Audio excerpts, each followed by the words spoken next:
Olympic complete हो गए थे। ओलंपिक के बाद में अपना कौन सा हो गया था, पैरा ओलंपिक। अब पैरा ओलंपिक के बाद में एक खेल आता है राष्ट्रमंडल खेल। कौन सा? ज्यादातर बच्चे क्या होता है, राष्ट्रमंडल खेल के नाम से नहीं जानते इन्हें, इंग्लिश में इन्हें कहा जाता है कॉमनवेल्थ गेम्स। क्या कहा जाता है? तो मेरे हिसाब से लगभग बच्चे कॉमनवेल्थ गेम्स के हिसाब से जानते हैं, लेकिन कॉमनवेल्थ गेम्स को हिंदी में क्या कहा जाता है, राष्ट्रमंडल खेल। ये ऐसे खेल है या उन देशों में होते हैं जिनको अंग्रेजों ने कभी ना कभी गुलाम बनाया है। मतलब मैं ये कहूं कि अंग्रेजों ने उन देशों पर, जिन देशों पर राज किया था, है ना, उन देशों में जो खेल होते हैं वो कौन से होते हैं। जैसे मैं कहूं कि भारत किसका गुलाम था, इंग्लैंड का। जैसे मैं कहूं मालदीव किसका गुलाम था, इंग्लैंड का। इसी प्रकार बहुत सारे देश ऐसे थे जो अंग्रेजों की गुलाम थे, है ना। तो उन देशों में जो खेल होते हैं वो कौन से होते हैं, राष्ट्रमंडल खेल, है ना। करे शुरू। राष्ट्रमंडल खेल या कॉमनवेल्थ गेम्स, यह वह देश है जिन पर अंग्रेजों ने कभी ना कभी क्या किया हो, राज किया हो, या अंग्रेजों के क्या रहे हो, अधीन रहे हो। और ऐसे कुल देश कितने हैं, 54 देश है ना। और 54वां देश कौन सा था, मालदीव। मालदीव की राजधानी क्या है, माले पता होना चाहिए भाई। फ्रांस की राजधानी, जर्मनी की, और उसके बाद में रूस की, कनाडा की, ओटावा, और न्यूजीलैंड की, ऑस्ट्रेलिया की, अमेरिका की, ब्राजील की, चीन की, बांग्लादेश की, ढाका, श्रीलंका की, जयवर्धने कोट्टे, कोलंबो मत कर देना, जयवर्धने कोट्टे, बांग्लादेश की, अफगानिस्तान की, पाकिस्तान की, नेपाल की, भूटान की, टिप्पू सिंगापुर की, ठीक है, मलेशिया की, कुआलालंपुर, कुआलालंपुर ध्यान रखना, इंडोनेशिया की, जकार्ता से चेंज होगी, देख लेना एक बार, है नुस्तारा होगी, देखना एक बार। हाँ, क्योंकि वो शायद पानी में डूबने वाला, तो यहाँ थोड़ा जोश आनी जाए, जोश कद आ जाए जब अपन चीजें याद हो जाए, है ना। और याद ही ना होली तो मरी मरी आवाज आली, मरी मरी बात सी होली, मुंडो लटकेड़ो सो रेलो, है ना। तो जोश जद याद है भाई, आप याद करा। तो 54 देश है, 54वां देश कौन सा था, मालदीव। वर्ष 1928 में कनाडा के एक प्रमुख एथलीट थे। एथलीट कौन होता है, दौड़ लगाने वाला, है ना। वो एथलीट था जिसका नाम था बॉबी रॉबिन्सन। क्या नाम था, को प्रथम राष्ट्रमंडल खेलों के आयोजन का भार सौंपा गया था। मतलब एक आदमी यान को जो एथलीट हो, खेल के मायने हमेशा आगे रहो जो, तत्पर रहो जो, तो कि यार तू आदमी बढ़िया छे और खेल के प्रति हमेशा का सजग रिया कर जे कि मैं थाने वो काम सौंपा था, और ये माने उसको ये काम सौंपा गया था, और इसने बहुत बखूबी तरीके से ये काम निभाया था। तो ध्यान रखना इस व्यक्ति का, उस व्यक्ति का नाम क्या है, बॉबी रॉबिन्सन। आपसे पूछ सकते हैं बॉबी रॉबिन्सन किस खेल से संबंधित है, तो एथलीट तो थे, लेकिन किससे संबंधित, राष्ट्रमंडल बोल दे, ओलंपिक बोल दे, पैरा ओलंपिक बोल दे, इस तरीके से, ठीक है। प्राचीन बात, अब देखो मैं एक बात और इसके नाम की बात करूं, तो ये एक बात बताओ, राष्ट्रमंडल खेल अंग्रेजों के द्वारा शुरू किए गए थे, या अंग्रेजों ने जिन जिन देशों को गुलाम बनाया था, है ना, उनमें ये खेल होते हैं। तो भाई इनका नाम भी वैसे ही होगा। इनके राष्ट्रमंडल नाम नहीं था इनका, कॉमनवेल्थ नाम नहीं था, पहले अलग अलग नाम था। बाद में 1978 में जाके इनका नाम क्या हुआ था, कॉमनवेल्थ। देखो सबसे पहले नाम क्या था, ब्रिटिश एम्पायर गेम्स। क्या नाम था भाई, अंग्रेजा का साम्राज्य था, तो अंग्रेजों का जो साम्राज्य था तो उसको क्या बोलेंगे, ब्रिटिश एम्पायर। साम्राज्य को एम्पायर ही तो बोलेंगे, ठीक है। तो ब्रिटिश एम्पायर गेम्स कब से कब तक था इसका नाम, 1930 से लेके 1950 तक इसका नाम ये ब्रिटिश एम्पायर गेम्स था। अगला नाम क्या है, British Empire and Commonwealth Games, अंग्रेजी में नाम आ गया कॉमनवेल्थ गेम्स। ये कब से कब तक था, 1954 से लेके 1966। फिर आया ब्रिटिश कॉमनवेल्थ गेम्स, बात ये आएगी क्योंकि ये आगे वाला हिस्सा यहाँ जोड़ दिया। ब्रिटिश कॉमनवेल्थ गेम्स 1970 से लेके 74 तक। और कॉमनवेल्थ गेम्स कब से पड़ा, 1978। क्या बीच में जो गैप आया, क्या उसमें ये नाम चल रहा था। लेकिन अगर आपसे क्वेश्चन पूछ लें कि आज जिस अपन कॉमनवेल्थ गेम्स को जानते हैं, इस कॉमनवेल्थ गेम्स का नाम कॉमनवेल्थ कब से पड़ा, तो कब से पड़ा भाई, 1900। या राष्ट्रमंडल खेल को अपन जानते हैं, इसका नाम राष्ट्रमंडल कब से पड़ा था भाई, 1900। सही है, तो ये भी अपन को पता होना चाहिए, ठीक है। आगे अगर मैं बात करूं तो थोड़ी और बात करता हूं कि इसका खेल का आयोजन सबसे पहले कब हुआ था, 1930 में। कहा हुआ था, हैमिल्टन कनाडा। ये यहाँ पे डेस लगाना भाई, है ना। हैमिल्टन एक जगह, हैमिल्टन कहां पड़ती है, कनाडा। क्या इसमें भारत शामिल हुआ था क्या, नहीं हो, नालायक रहे हो हमेशा आगे आगे कर रहे, है ना। और आगे तो खेल में गदी रही है कौन, ठीक है, हैमिल्टन। उसके बाद में दूसरा जो आयोजन हुआ था वो हुआ था लंदन में। कहा हुआ था, और अंग्रेजा का, अगर अंग्रेज अगर आयोजन करवा रहे, सीधी सी बात से भारत तो जानी जानी जो, क्यों गुलाम जो, है ना। तो इसमें भारत क्या हुआ था, शामिल है था, है ना। खेल में हमेशा अपना देश आगे रहता ही नहीं है। और अगर मान लो खिलाड़ी अगर आगे रहते हैं ना, तो सरकार, निकम्मी सरकार, राजनेता और ये जो पैसे का जेक चेक चलता है ना, इस वजह से वो खिलाड़ियों का हौसला टूट जाता है। जैसे कल अपने फुलेरा में एक 3 दिवसीय राज्य स्तरीय बॉल बैडमिंटन टूर्नामेंट हुआ है ना। उसका उद्घाटन कल हुआ था और 3 दिन तक चलेगा ये बॉल बैडमिंटन टूर्नामेंट, है ना। इससे क्या होगा कि प्रत्येक जिले से एक एक टीम चुनकर आ रही है बॉल बैडमिंटन की। वो आती है ना चिड़िया से, अपन वो खेलते हैं, तो बस चिड़िया की जगह क्या होती है, बॉल होती है ना। तो उसका टूर्नामेंट का उद्घाटन हुआ, प्रत्येक जिले से एक एक टीम आई है और लगभग कल 27 टीम आई है, दौसा से, चूरू से, हनुमानगढ़ से, अनूपगढ़ से, भरतपुर से, है ना, इस तरीके से। और 27 टीमों में हर टीम में 10-10 बच्चे हैं और उनके कोच है। तो लगभग लगभग 300 350 बच्चे आए हैं यहाँ फुलेरा में। अल्फा स्कूल के अंदर हो रहा है वो, है ना। उसी के उद्घाटन समारोह में हम गए थे। तो वहां का एक कोच बता रहा था, जो अपने राजस्थान बॉल बैडमिंटन में मतलब सर्वश्रेष्ठ पद पर है, कोच पे। वो बोल रहा था कि पहले बॉल बैडमिंटन में इसको स्पोर्ट्स कोटा में शामिल कर रखा था कि अगर बॉल बैडमिंटन का अगर किसी के पास नेशनल का सर्टिफिकेट है, तो अगर किसी वैकेंसी की तैयारी करता है तो 2% कोटा मिलेगा उसे, है ना। 2% तक फायदा मिलेगा आपके कंपटीशन एग्जाम में। लेकिन सरकार दूसरी आई और अपनी जात बिरादरी के लोग बैठे, उसके बाद में इन्होंने इस स्पोर्ट्स कोटे को हटा दिया। मतलब बॉल बैडमिंटन टूर्नामेंट को स्पोर्ट्स कोटे से 2% कोटे से ही हटा दिया। तो कल जितने भी मुख्य अतिथि आए थे उनको बता रहे थे कि ऐसी ऐसी बात है ना। और ये सारा काम एक राजनीतिक षड्यंत्र के आधार पे भाई इस खेल को खत्म कर दिया जाए, है ना। तो सोचने की बात है, जिस खेल से कम 350 400 बच्चे जुड़े हुए हैं। मैं कह रहा हूं कि जूनियर टूर्नामेंट में 350 बच्चे अगर फुलेरा में आ सकते हैं, तो सोचो इस खेल में कितना हौसला होगा। और इस खेल को दबाने के लिए, इस खेल को खत्म करने के लिए 2% कोटे को हटा दिया। अब एक बात तो सरकार का बाप का क्या जाता है भाई। कोई अगर प्रतिभा निखरती है, प्रतिभा आगे आती है, नेशनल खेलती है, तो देश का नाम होता है, स्टेट का नाम होता है। और अगर स्टेट को 2% कोटा देने में जोर आ रहा है, तो फिर क्यों खेलेंगे लोग। अरे आप अगर देश के लिए मेडल लेके आओ, तो चलो आपका नाम तो होगा, लेकिन क्या देश का नाम नहीं होगा। अरे देश का नाम तो पहले होगा।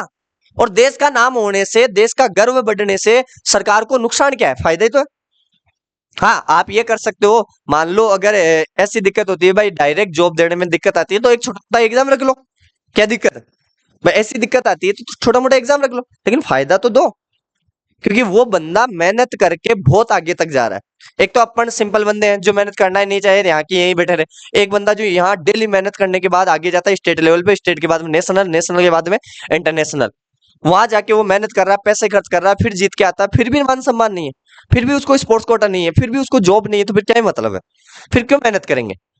राजनीतिक प्रपंच का होगा खेला का। मैं तो ध्यान रखना कि दूसरा जो आयोजन हुआ था राष्ट्रमंडल का, वो लंदन में होता है, उसमें क्या हुआ था, भारत शामिल हुआ था। अच्छा, कब होता है, 2 ओलंपिक खेलों के मध्य होता है। कब होता है, एक ओलंपिक से दूसरे ओलंपिक के बीच में कितनी ड्यूरेशन रहती है, और पैरालंपिक भी और राष्ट्रमंडल भी मोटा मोटा लगभग 4 साल। कैसे, मैं कहूं कि अगर पहला ओलंपिक, इससे पहले वाला ओलंपिक हुआ था, वो कब हुआ था, 2020 में हो रहा था, लेकिन 21 में हुआ था कोरोना की वजह से। अब कब हो रहा है, 2024 में पेरिस ओलंपिक। कितने साल हो गए, 3 साल हुए, लेकिन होने थे 4 साल नहीं। उसके बाद में पिछला हुआ था वहीं पे टोक्यो के अंदर, क्या, पैरा ओलंपिक। अब की बार वाला जो पैरा ओलंपिक वो कहां पे है, फ्रांस के अंदर। ठीक है, इसका मतलब कितने साल हो गए। और एक ओलंपिक से दूसरे ओलंपिक के बीच में क्या हो रहा है, कॉमनवेल्थ गेम्स क्या हो रहा है। तो एक बात बताओ, अगर मान लो वहां 2021 में क्या हुआ था, ओलंपिक खेल हुआ था, तो 2021 के बाद 2022 के अंदर मान लो राष्ट्रमंडल खेल हुआ। अब ओलंपिक कब हुआ, 2024 में। तो राष्ट्रमंडल खेल या तो 2025 में होगा या 2026 में होगा, तो लगभग लगभग अमूमन 4 साल हो जाएंगे।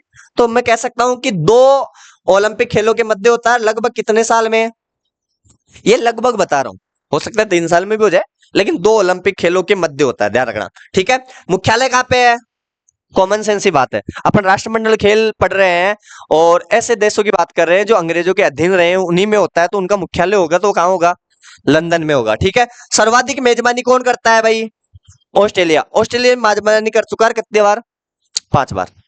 5 बार ओ ई राष्ट्रमंडल खेलों को आयोजन करवा चुके हो। आपको पता है कोई भी देश अगर किसी भी खेल का आयोजन करवाता है, मेजबानी करता है, खर्चा बहुत लगता है। फ्रांस से आज पेरिस ओलंपिक करवाया, पेरिस ओलंपिक में बहुत खर्चा लगा है, मजाक नहीं समझ सकते आप, बहुत खर्चा। अगर मान लो जैसे मैं कहूं कि लगभग 10,500 एथलीट अगर शामिल हुए, 10,500 में से आप ये तो मानते हो भाई 5,000 तो जीते होला, कोई गोल्ड मेडल, कोई सिल्वर मेडल, कोई ब्रॉन्ज मेडल, कुछ तो जीते होला। 5,000 अगर गोल्ड मेडल सिल्वर मेडल पे देवा, रेप बुखाबो देवा, और खर्चो देवा, और कुछ चीजें दो, कत्तो रुपयो खर्च हो जाए। हाँ ये भी कह सकते हो इनकम भी बहुत होती है ना, लेकिन आपको पता है व्यवस्थाएं वैसी देखनी पड़ती है, उनका इंतजाम करना पड़ता है, रहने का, सुरक्षा का, सब कुछ। ये पूरे विश्व की देशों की बात है, पूरे विश्व के देशों के सम्मान की बात है, बड़े बड़े लोग वहां शामिल होते हैं, तो उनकी सिक्योरिटी का भी जिम्मा होता है उनकी। ठीक है, तो ये भी पता होना चाहिए भाई सर्वाधिक मेजबानी कौन करता है भाई। ठीक है, आगे अगर मैं बात करूं थोड़ा सा कि जो पिछले साल हुआ था राष्ट्रमंडल खेल, वो कौन सा था, 22वां। 22वें राष्ट्रमंडल खेल की बात हो सकती है, 23वें अब होंगे, है ना। 22वें की थोड़ी इंपोर्टेंट बात है, कब हुआ था, कहाँ हुआ था, बर्मिंघम इंग्लैंड। कहा, बर्मिंघम इंग्लैंड। शुभंकर क्या था, पेरी द बुल। ये शुभंकर थोड़ा रट लेना भाई, हर चीज का शुभंकर। 2022 ये 2024 का पेरिस ओलंपिक है, इसका क्या है, फीज।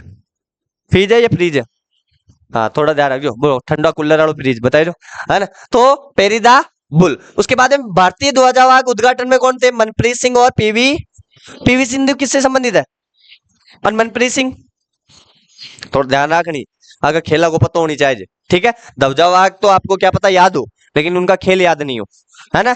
ठीक है, उसके बाद में अगर मैं समापन में पूछूं, ध्वजावाहक तो शरद कमल टेबल टेनिस से संबंधित है, और निकाहत जरीन किससे संबंधित है।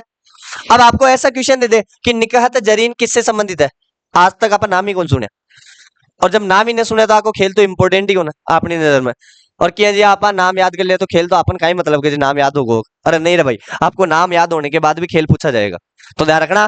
कौन है, निकाहत जरीन, जो किससे संबंधित है। क्या इतना याद करना जरूरी है, जरूरी क्यों जरूरी है, क्योंकि अभी 23वें राष्ट्रमंडल खेल हुए नहीं, हो जाते तो अपन को वो याद करना पड़ता। क्या टोक्यो ओलंपिक के जरूरी है क्या याद करना, वैसे जरूरी नहीं था क्योंकि अब पेरिस ओलंपिक हो चुका, लेकिन जरूरी इसलिए भी है भाई, सर्वश्रेष्ठ प्रदर्शन था, सर्वाधिक मेडल आए थे, तो इसलिए थोड़ा बहुत वो पढ़ो, और पेरिस ओलंपिक को तो अच्छे से पढ़ ही लेना। ठीक है, उसके बाद में मैं सर्वाधिक पदक की बात करूं तो ऑस्ट्रेलिया। भाई आपको पता है मेजबानी अगर ऑस्ट्रेलिया कर रहा है तो मेजबानी करने के लिए कलेजा चाहिए भाई, हिम्मत चाहिए।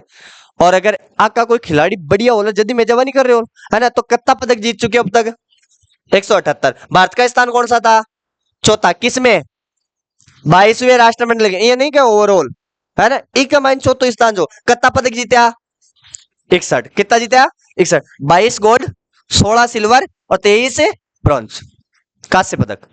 मतलब यार अपना ओलंपिक और पैरा ओलंपिक से हो चुको है, भैया ध्यान कौन दे रहे हैं यार, ध्यान देनी चाहिए। अडिन अडिन खिलाड़ी ज्यादा जा रहे थे, 61 है, कोई ओलंपिक की नहीं सोच रहे हो, मान लो अडिन जावा की सोच रहे हो, छोड़ो, सोचो रे थोड़ा, करो हिम्मत देगा। हाँ, इनमें से सर्वाधिक पदक कुश्ती में देखो, हरियाणा और पंजाब की शान है कुश्ती, हरियाणा और पंजाब वाला कुश्ती का माइन, और बॉक्सिंग का माइन भी के साथ साथ में और चीजों का माइन बहुत आगे जा रहे थे। हमें कोरोना से पहले हमारा पूरा गांव सामलपुरा ढाणी मिलकर क्या करते थे, कबड्डी का टूर्नामेंट करवाते थे, लगभग 7 साल लगातार हमने करवाया था, है ना। उसके बाद में तो अब धीरे धीरे आपको पता राजनीति होने लग जाती तो बंद हो ही जाते हैं। 7 साल तक कबड्डी करवाई थी, 31,000, 51,000, 61,000, 81,000 तक इनाम दिए थे हमने। उसमें लड़कियों लड़कियों की टीमें आती थी, और लड़कियों की टीमें हरियाणा से।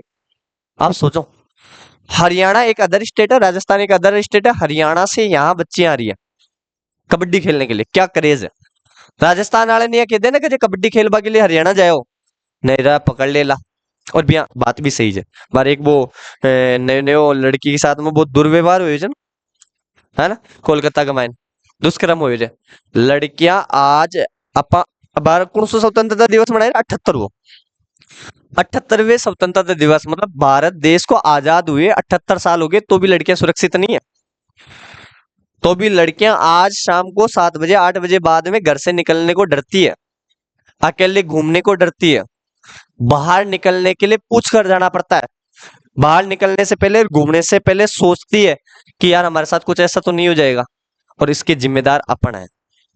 अपन का मतलब ये बिरादरी, जब तक अच्छी सोच बनेगी नहीं, जब तक मानसिकता अच्छी नहीं बनेगी, तब तक लड़कियां आजाद नहीं हो सकती।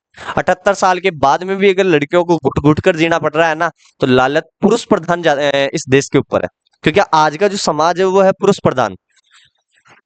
अगर अपन लड़के होकर लड़कों की अगर अहमियत नहीं समझेंगे, लड़के होकर अगर महिलाओं की इज्जत को नहीं समझेंगे, महिलाओं की अहमियत को नहीं समझेंगे, अगर उनको फ्रीडम नहीं देंगे, तो ऐसे पुरुष प्रधान समाज होने का कोई मतलब नहीं। प्रधान का मतलब होता है वो मुखिया होता है, उसकी घर में ज्यादा चलती है पुरुष की, और उसकी बात को महिलाएं कभी भी मतलब पार नहीं करती, कभी भी महिलाएं उनकी बातों को उंगाल कर नहीं जाती, है ना। फिर भी पुरुष हमेशा अपनी नोक की जूती समझता है महिलाओं को। और जब तक ऐसी मानसिकता, ऐसी हीन भावना की चीजें होती रहेगी, ऐसी दुष्कर्म होते रहेंगे, जब तक लड़कियों के साथ ऐसे दुर्व्यवहार होते जाएंगे, तब तक अपना देश को आजाद नहीं बोल सकते भाई। मैं कह रहा हूँ सही मायने में अभी भी अपन को आजादी नहीं मिली। और आजादी तभी मिल सकती है, चाहे सरकार हो, चाहे राजनेता हो, चाहे अपन हो, चाहे एजुकेशन सेक्टर के कोई भी टीचर्स हो, चाहे कुछ भी हो, व्यापारी हो, XYZ, छोटे से लेकर बड़े से बड़ा लोग भी अगर तीन चीजों पर ध्यान नहीं देगा ना, तब तक ये देश नहीं, कोई भी नहीं बदल सकता। वो तीन चीजें हैं, स्वास्थ्य, शिक्षा और खेल। अगर इन तीन चीजों पर आप ध्यान नहीं देते हो कभी भी, क्योंकि खेल इसलिए जरूरी है भाई शरीर को स्वस्थ रखने के लिए, स्वास्थ्य का ध्यान इसलिए भी जरूरी है भाई, अगर शरीर ही स्वस्थ नहीं रहेगा करेंगे क्या, है ना। और शिक्षा इसलिए जरूरी है भाई, शिक्षा से ही अपन को अच्छे बुरे का नॉलेज पता चलता है, क्या अच्छा है क्या बुरा है, चाहे लड़के के साथ हो चाहे लड़की के साथ। तो निवेदन आप सबसे कि ऐसे दुष्कर्म हो, इनके खिलाफ आवाज उठाया करो, इनके खिलाफ ट्वीट किया करो, है ना। और सरकार को, जो गूंगी बहरी सरकार है, उनको एक कठोर कानून बनाने के लिए प्रेरित किया करो, है ना। और कभी भी ऐसे दुष्कर्म हो तो उनसे सीख लेनी चाहिए कि यार ऐसा कुछ हो रहा है तो अपने आसपास तो नहीं हो रहा, अपने आसपास ऐसी चीजें होती है तो अपन उनको तुरंत ही क्या, अरे अब फुलेरा बहुत शांति प्रिय स्थान है, फुलेरा में आपने कितने सालों में ऐसी कोई चीज सुनी, सुनी क्या ऐसी, नहीं सुनी। ये अपने लिए बहुत गर्व की बात है। और कभी ऐसी चीज भगवान न करे ऐसी हो, और अगर छोटी मोटी कोई हरकत होती है, अपन सबका फर्ज बनता है कि उसको तुरंत ही वहीं दबा दिया जाए, वहीं उसका इलाज कर दिया जाए, तब तो जाके ये शांति प्रिय। आपने देखा कि अपने यहाँ पे हिंदू भी रहते हैं, मुस्लिम भी रहते हैं, दोनों भाईचारे से रहते हैं, है ना। कभी हिंदू मुसलमान के आधार पे कोई लड़ाई दंगा देखा, सुना, नहीं। कभी किसी महिला के साथ दुष्कर्म का कोई ऐसा घटना सुनी, नहीं सुनी, है ना। और अगर होता है ऐसी कोई चीज, तो अपना फर्ज बनता है कि हमेशा अपना को आगे आके ऐसी चीजों को दबाना चाहिए। और अगर कोई ऐसी भावनाएं फैला रहा है, कोई भड़का रहा है, उनका तुरंत ट्रीटमेंट करना चाहिए, या प्रशासन को उसकी सूचना देनी चाहिए। पढ़े लिखे होने का ये तो फायदा है। अगर ऐसा नहीं करेंगे ना आज, और अपन इग्नोर कर देंगे, तो अपन को भी बांग्लादेश जैसा टाइम बनते नहीं, वो ज्यादा दिन नहीं लगेंगे। आज देखा हो बांग्लादेश में क्या क्या हो रहा है ना। और बांग्लादेश के खिलाफ रैलियां निकाली जा रही है कि वहां के लोग हिंदुओं को प्रताड़ित कर रहे हैं, ये कर रहे हैं। अरे क्या देख के आए थे क्या आप? क्या हो रहा है क्या नहीं है वहां की सिचुएशन, वो जाने, अपन थोड़ी जानते हैं। अपन तो केवल न्यूज चैनल देख के आइडिया लगा रहे हैं, क्या वो सत्य होती है? न्यूज चैनल तो बिके हुए हैं यार।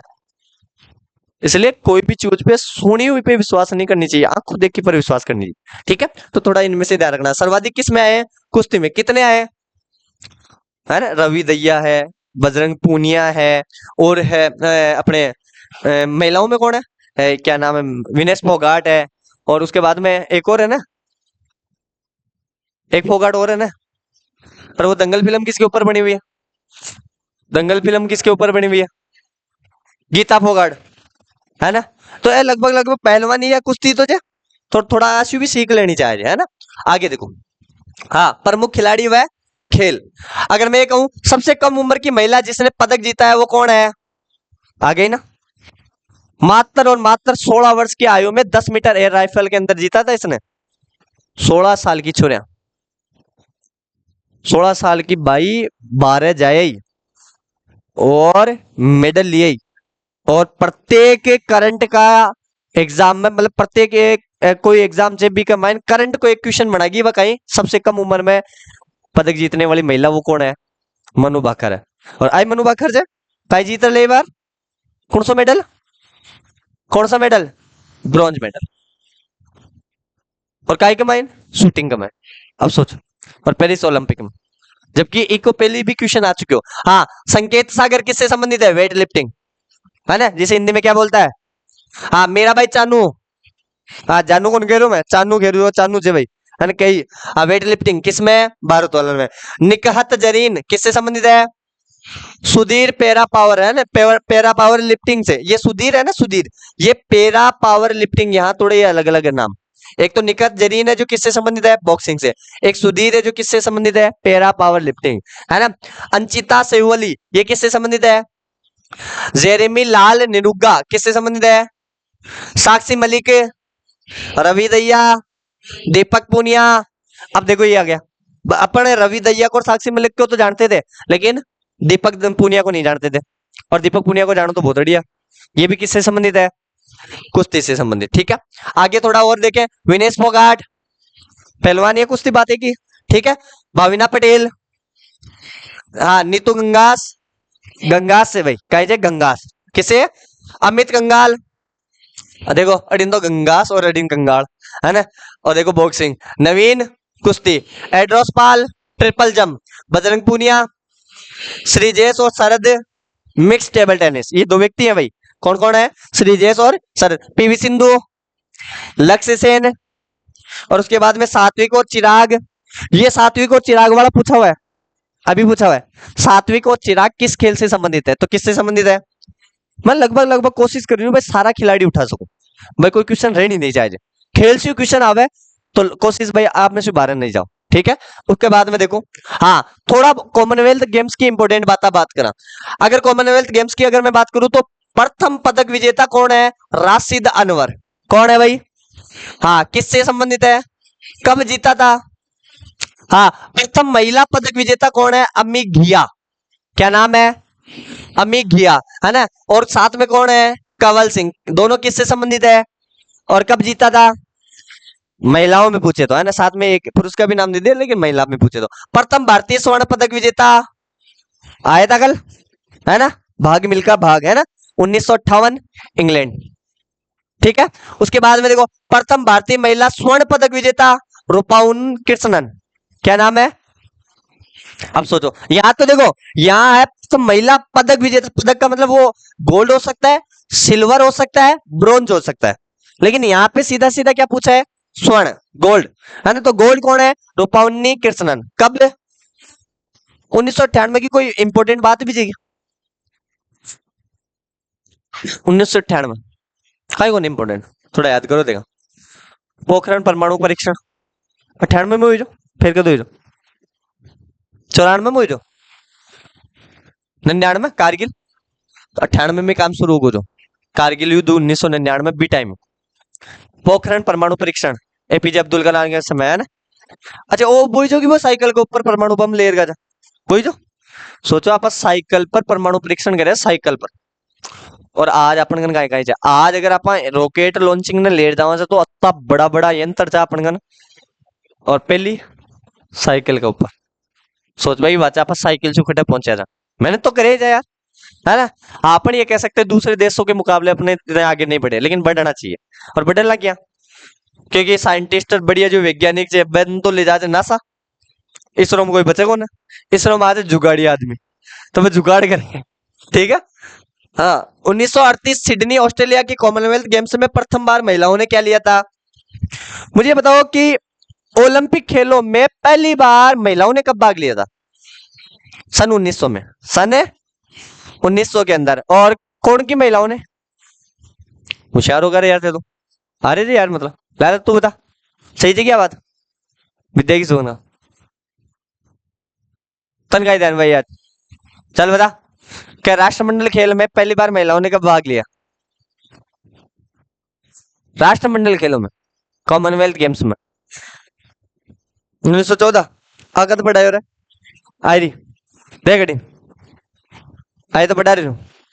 1938 सिडनी ऑस्ट्रेलिया का एक नगर है ना, कि कॉमनवेल्थ गेम्स में प्रथम बार महिलाओं ने भाग लिया, सीधी सीधी लेके डी। तो 14 क्या बोले रहे, कहीं 14 को तो कहीं 6 को ना, विश्व युद्ध याद रहेगा दिखा। अरे लाला बकरा को गाय भाव जा रहे हो? चलो ठीक है, हाँ चलो। कॉमनवेल्थ का सर्वश्रेष्ठ पुरस्कार होता है वो होता है डेविड डेक्सन। कौन सा होता है ना, सर्वश्रेष्ठ खिलाड़ी व एथलीट को दिया जाता है भाई, है ना, जिसका नाम क्या है, डेविड डेक्सन। डेविड डेक्सन पुरस्कार प्रथम भारतीय विजेता कौन है, समरेश जंग। कौन थे भाई, इसका जो सर्वश्रेष्ठ पुरस्कार होता है वो डेविड डेक्सन होता है, भारतीय अगर कोई ऐसा है तो वो कौन है, समरेश जंग। हाँ हॉकी व क्रिकेट को कब शामिल किया गया था, 1998। मतलब ये कॉमनवेल्थ गेम्स में हॉकी क्रिकेट कौन सा, क्रिकेट क्या कौन छोरे यार।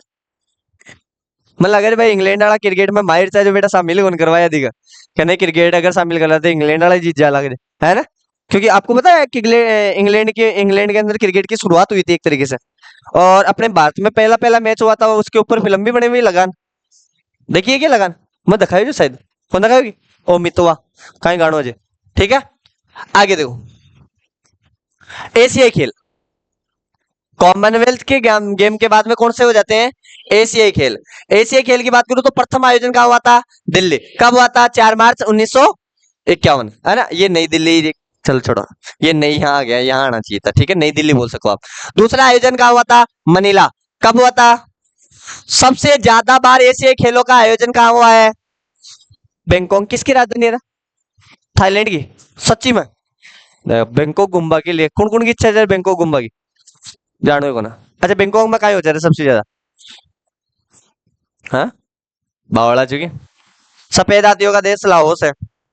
आगे बोलो, हाथियों का देश कंबोडिया। और बोलो, अरे बैंकॉक में सबसे ज्यादा जुआ चल रहा है, कसिनो। जाओ और सट्टाबाजी लगाओ, आराम से खेलो।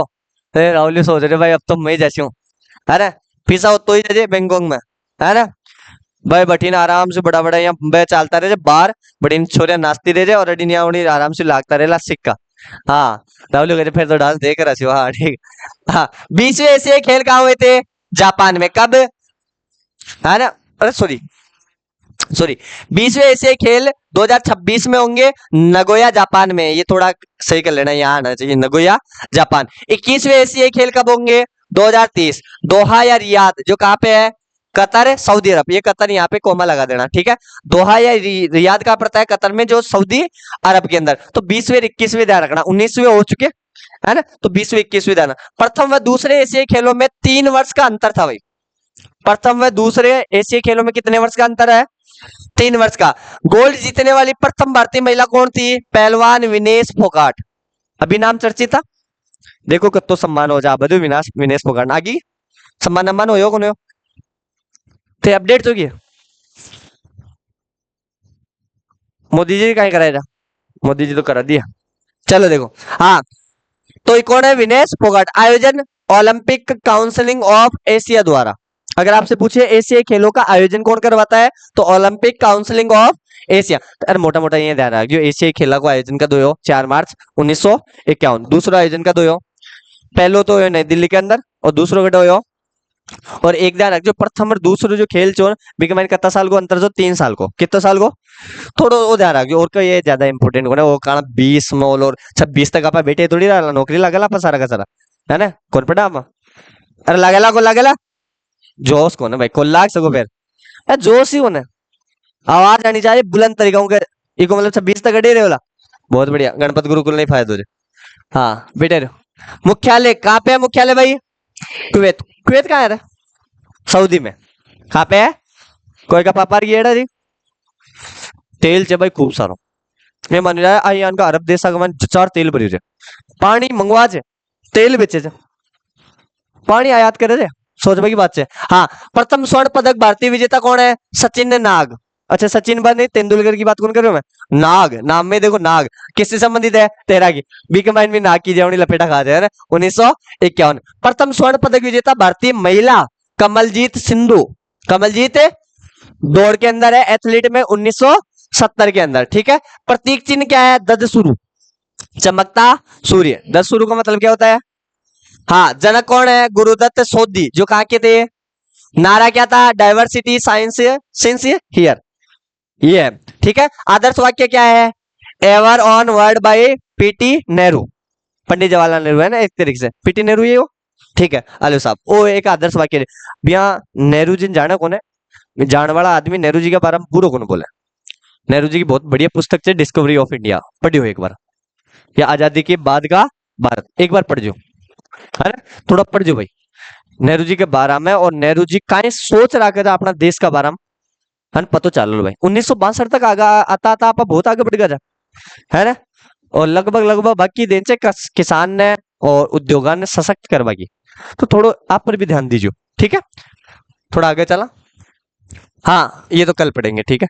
आज आज अपने केवल दो टॉपिक पढ़ेंगे, एक तो कॉमनवेल्थ गेम्स और एक एशियाई खेल। कॉमनवेल्थ गेम्स भी अपन को अच्छे से आना चाहिए और एशियाई खेल भी। एशियाई खेल का आयोजन कहाँ हुआ, उसका मुख्यालय कहाँ पे है, पहला आयोजन दूसरा आयोजन कब कब हुआ, उन दोनों के बीच में अंतर कितना है, प्रथम गोल्ड किसने जीता, महिलाओं में किसने जीता, पुरुषों में किसने जीता। अरे शर्म को ना है रे, उबास ले रहे है।